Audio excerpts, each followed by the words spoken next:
Hey Booktube, it's Samantha, and today's category is about serial killers, because who doesn't love a good serial killer story? This book that I'm going to recommend to you is definitely one you've heard of, but I can't think of a better example of the perfect serial killer story, and that is American Psycho by Bret Easton Ellis. This book has been turned into a movie, but I haven't seen the movie. All I had to do was read the book, and I can imagine how gory and terrifying the movie would be.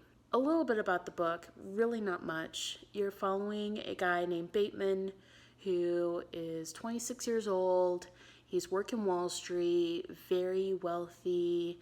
He's living the prime of his life. He seems like he's very confident. He seems very charming, but he has a whole nother side to him where he just likes killing people. And sometimes it's not even the killing part, it's just torturing them. If that doesn't tell you about the book, it's gory, it's graphic.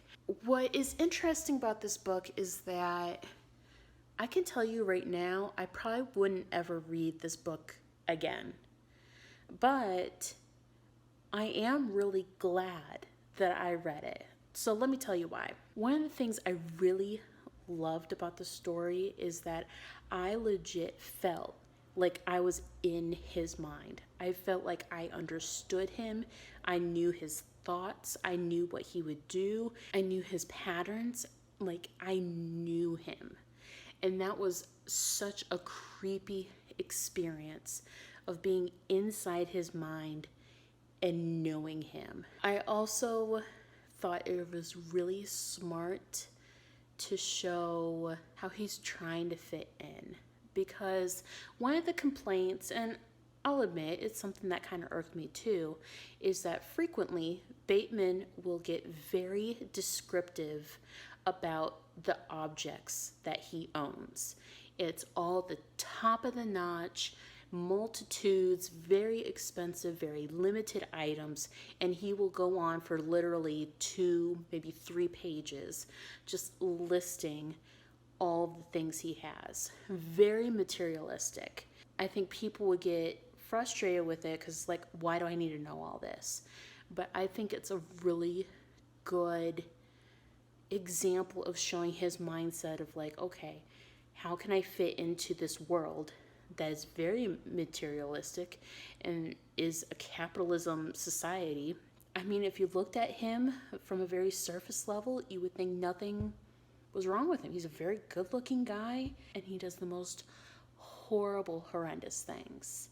So I think it's just a really interesting commentary on how we view our world and what we view as valuable on the surface level to get to know people, but by the time you get to know them, like, maybe you'll be dead. That was what was so creepy about this book. So creepy. I will say that the items that he talks about, they're obviously dated, because in order for it to be top of the range, top-notch stuff for the reader to understand, it had to be related commentary on what was top of the notch when the book was published. And obviously that stuff is out of date. So reading it now, it'd be like, what is this? Some of you probably haven't even heard of some of these items, but I'm old enough where I could understand them, but I didn't really interact with them because, again, they're top-notch stuff.